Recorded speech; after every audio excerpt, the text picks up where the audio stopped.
What specific reason is it that Ramadan is called the month of forgiveness, or is known as the month of forgiveness? Yes, as I rightly mentioned earlier, that our beloved Prophet Muhammad said, it's in a hadith of Sahih Bukhari, volume number 3, book of fasting, hadith number 1901. Our beloved Prophet Muhammad said that if anyone fasts in the month of Ramadan with the proper intention, with faith, and asking for reward of Allah subhanahu wa ta'ala, He will forgive all your past sins.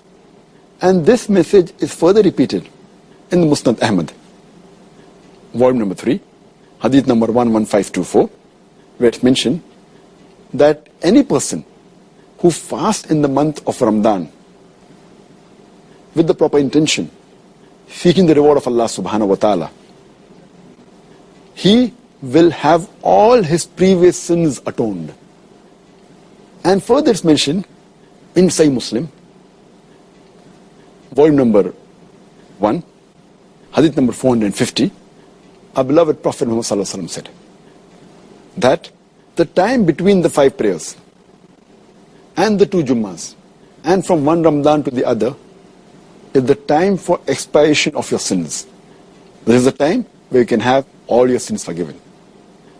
And our beloved Prophet Muhammad also said, it's mentioned in Sahih Muslim, volume number 4, in the book of Tawbah, hadith number 6644, our beloved Prophet Muhammad said that Allah subhanahu wa ta'ala, at night time, a person who asks for forgiveness, He forgives the sin for the sin he has committed in the day.